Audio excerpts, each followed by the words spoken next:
안녕하세요. 식품제조 인사이드입니다. 오늘은 식품 가열 공정이라는 게 있죠. 이 가열 공정 중에서도 고온 가열 공정에 대해서 말씀드리도록 하겠습니다. 고온 가열은 말 그대로 높은 온도를 이용해서 고기를 빠르게 익히는 공정입니다. 현장에서는 뭐 족발이나 탕용고기나 족석, 즉석 조리식품 등 다양한 그 식욕 가공 제품들이 많이 사용됩니다. 고온 가열 공정의 그 가장 큰 특징은 빠른 가열이죠. 그 다음에 확실한 열 처리, 그 다음에 생산성 향상입니다. 하지만 동시에 수율 저하나 육즙 손실 또는 식감 저하 같은 문제도 함께 발생할 수 있습니다. 그래서 고온 가열 공정은 단순히 세게 끓이는 공정이 아니라 목적에 맞게 온도와 시간을 통제하는 그런 공정이다라고 이해를 하셔야 됩니다. 고온 가열 공정이라는 그 공정은 일반적으로 높은 온도의 물, 증기, 열풍이나 스팀 등을 이용해서 고기를 빠르게 가열하는 방식인데 보통 현장에서는 물을 끓이는 방식이 그중 많은 것 같습니다. 저온 가열이 낮은 온도에서 시간을 길게 가져가는 방식이라면 고온 가열은 상대적으로 높은 온도에서 짧은 시간 안에 중심부까지 열을 전달하는 방식이죠. 이 방식은 대량 생산 현장에서 많이 사용됩니다. 이 방식은 대량 생산 현장에서 많이 사용됩니다. 왜냐하면 생산 시간이 짧고 작업 회전율이 좋으며 일정한 기준만 잘 잡으면 빠르게 제품을 만들 수 있기 때문입니다. 다만 중요한 것은 그 높은 온도를 쓴다고 해서 무조건 좋은 공정은 아니라는 점이죠. 고온 가열은 생산성은 좋지만 품질 손실도 빠르게 발생할 수 있는 그런 공정입니다. 그러면 고온 가열 공정의 목적은 첫 번째가 제품을 빠르게 익히는 것인데 대량으로 생산하는 현장에서는 그 생산 시간이 곧 원가와 연결되기 때문입니다. 두 번째는 그 미생물 제어죠. 식육은 미생물 관리가 중요한 그 원료이기 때문에 가열 공정을 통해서 유해 요소를 낮추는 것이 중요합니다. 세 번째는 제품의 형태와 색을 잡는 것이죠. 고온에서 가열하면 표면이 빠르게 익게 되고 제품 그 특유의 색과 외관이 형성되게 됩니다. 네 번째는 공정 효율성인데 짧은 시간 안에 많은 양을 처리할 수 있기 때문에 공장 그 운영 측면에서는 매우 유리합니다. 하지만 이 모든 장점은 온도와 시간을 제대로 관리했을 때의 이야기입니다. 그러면 고온 가열의 장점을 한번 보겠습니다. 고온 가열의 가장 큰 장점은 속도죠. 짧은 시간 안에 제품을 익힐 수 있기 때문에 생산성이 높아집니다. 두 번째 장점은 대량 생산에 유리하다는 점입니다. 한 번에 많은 양을 투입하고 처리할 수가 있어서 공장 운영 효율이 좋아집니다. 세 번째는 미생물 제어 효과입니다. 충분한 온도와 시간을 확보하면 식품 안전성 관리에 도움이 됩니다. 또 네 번째로는 제품 표면에 색과 형태를 빠르게 잡을 수 있다는 점입니다.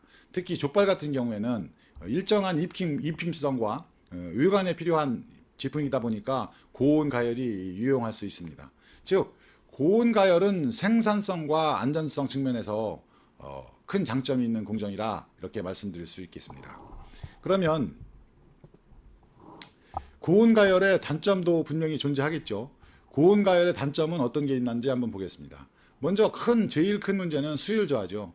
이제 온도가 높게 되면 고기 단백질이 빠르게 수축하게 되고 그 과정에서 수분과 육즙이 빠져나갑니다.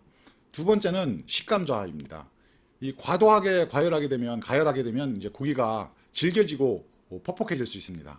세 번째로는 제품 편차죠. 고기의 크기나 두께, 투입량, 또 위치에 따라서 익는 정도가 달라질 수 있습니다. 네 번째는 과가열 위험입니다.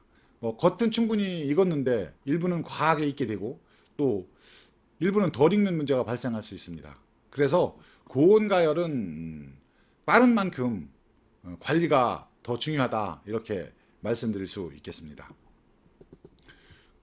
그럼 고온 가열에서 수율이 떨어지는 이유를 한번 보겠습니다. 고온 가열에서 수율이 떨어지는 이유는 아주 단순해요. 고기가 높은 온도에 노출되게 되면 단백질이 빠르게 변성되고 근섬유가 수축하게 됩니다. 근섬유가 수축하면 고기 안에 있던 수분이 밖으로 밀려 나올 수밖에 없죠. 이 수분이 빠져나가면서 제품 중량이 줄어들게 되는데 그 공장에서는 이 차이가 매우 큽니다. 원료를 뭐 100kg를 투입했는데 60kg 그 완제품이 나온다든지, 어떻게 잘 생산했을 때는 100kg를 투입했는데 85kg 뭐 이렇게 나온다든지, 이런 큰 차이가 있기 때문에 그것은 원가의 차이이고 수입에 관련된 문제이기 때문에 상당히 신경을 써야 되는 부분입니다. 그래서 고온 가열은 빠르게 익힐 수는 있지만 그만큼 육즙 손실도 빠르게 일어날 수 있다. 그래서 고온 가열 공정이라는 것은 수율 관리가 핵심이다. 이렇게 말씀드릴 수 있습니다. 그러면 그 고온 가열했을 때 식감이 나빠지는 이유를 한번 보겠습니다. 고온 가열은 너무 강하게 하거나 너무 오래 가열을 하게 되면 고기가 질겨질 수가 있죠. 그 이유는 이제 단백질과 결합 조직의 변화 때문인데, 고기는 가열되면서 단백질이 변성되고 근섬유가 수축하죠. 이 과정이 적절하면 고기가 익고 부드러워질 수 있지만 과하면 수분이 빠지고 조직이 딱딱해집니다. 특히 살코기 비율이 높은 부위는 고온에서 쉽게 퍽퍽해질 수 있어요. 반대로 지방이나 결합 조직이 많은 부위는 충분한 시간이 필요합니다. 따라서 그 고온 가열에서는 부위별 특성을 고려를 해야 됩니다. 모든 고기를 같은 온도 또는 같은 시간으로 처리하면 제품의 그 품질 편차가 커질 수밖에 없는 것입니다. 그럼 현장에서는 어떤 문제점이 있는지 몇 가지 살펴보겠습니다. 첫 번째로는 고기가 붙는 문제죠. 뭐 채반에 넣는다든지 널어서 챔버에 들어간다든지 이럴 때 그 고기끼리 붙는 문제가 있을 수가 있고, 고기끼리 붙게 되면 실제 두께가 증가하게 되니까 겉에서는 이제 한 덩어리처럼 보여서 익어 보여도 붙어 있는 안쪽은 열전도가 늦어져서 안 익게 되죠. 두 번째는 투입량 과다인데, 같은 시간과 같은 온도에 진행을 했다면 지난번까지는 뭐 500kg씩 쭉 투입을 했었는데 이번에는 600kg를 급해서 600kg를 투입을 했다. 이렇게 되면 그 솥이나 탱크 온도가 떨어지게 되죠. 그리고 다시 그 온도까지 올라가는 시간이 있기 때문에 그 시간만큼 고기가 안 익을 수 있어요. 그래서 투입량을 항상 일정한 투입량으로 작업을 해야 된다. 이렇게 말씀드릴 수 있고, 세 번째는 부위별 두께 편차죠. 같은 원료라도 부위마다 두께와 또 지방의 분포가 다르기 때문에 익는 속도가 달라질 수 있습니다. 또 네 번째는 중심 온도 없이 종료하는 그런 문제인데, 체계화되지 않는다면 시간만 보고 꺼내게 되면 덜 익은 제품이 나올 수 있고 편차가 큰 제품이 나올 수 있습니다. 어떤 것은 너무 익고 어떤 것은 덜 익고 이런 문제가 발생될 수 있고, 그래서 결국 고온 가열 공정에서는 핵심은 중심 온도죠. 중심 온도 확인을 꼭 해야 되고 같은 양의 원료를 투입을 해야 된다. 이렇게 말씀드릴 수 있겠습니다. 그러면 고온 가열에서 어떤 공정을 진행을 해야 되는지 한번 정리를 해보겠습니다.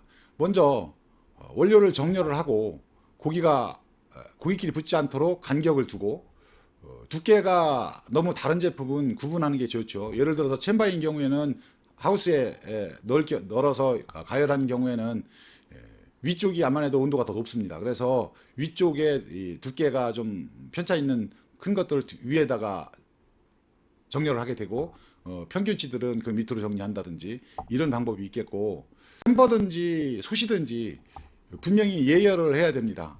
그 온도, 처음에 시작했을 때의 온도를 예열을 하고 시작을 해야지, 예열을 안 하고 시작하게 되면 제품이 들어가서 그 온도까지 올라가는 시간이 틀려질 수가 있죠.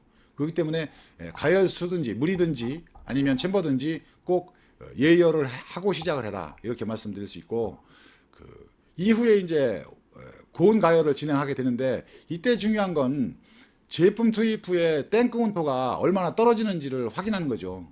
그리고 이 가장 두꺼운 제품을 기준으로 중심 온도를 측정해야 됩니다. 중심 온도에 도달한 뒤에는 필요한 시간을 유지하고 확보해야 되는데, 이게 상당히 그 중요한 부분이에요. 중심 온도까지에 도달한 뒤에 20분이면 20분, 30분이면 30분 그 기준을 잘 지켜야 됩니다. 그렇지 않으면 제품 편차가 클 수밖에 없어요. 그 다음이 이제 뭐 냉각 단계로 넘어가게 되는데, 그 가열이 끝나면 바로 그 냉각을 해야 되는데, 가열이 끝났다고 해서 제품이 이제 다 생산됐다 이렇게 생각하시면 안 되고 냉각하고 포장 단계까지 가야지 정확한 그 공정을 거쳐야만이 안전한 제품이다 이렇게 말씀드릴 수 있겠습니다. 그래서 고온 가열은 설계하는 공정이다 이렇게 결론을 낼 수가 있는데, 고온 가열은 단순히 그 강한 불, 강한 온도로 가공하는 공정이 아니고 정확한 그 온도와 시간과 요 기준을 설계해야 하는 공정이죠. 최고 중요한 것을 나열하자면 가열 온도가 상당히 중요하고요. 또 중심 온도도 상당히 중요하고, 또 유지 시간도 상당히 중요하고, 투입량이 일정해야 되고, 그 다음에 이제 냉각을 하는 냉각 속도 관리까지 진행을 해야 될 것입니다. 이 고온 가열은 생산성은 좋지만 잘못 관리하면 수율이 많이 떨어지죠. 또 식감이 나빠지고 제품의 편차가 커질 수 있습니다. 반대로 기준을 잘 잡으면 빠른 생산성과 안정적인 품질을 동시에 확보할 수가 있습니다. 결국 식품 가공, 시죽 가공 현장에서 중요한 건 얼마나 열을 세게 가열하느냐가 아니라 제품에 맞는 온도와 시간을 정확하게 설계하느냐에 달려있다 이렇게 말씀드릴 수가 있습니다. 이 고온 가열 공정은 감으로 하는 게 아니라 분명한 설계와 그 설계에 따른 실행, 기준에 맞춰서 실행하는 것, 그 다음에 기록 관리하는 것이 고온 가열 과정에 꼭 필요한 부분이다 이렇게 말씀드릴 수 있겠습니다. 오늘은 여기까지 하겠습니다. 감사합니다.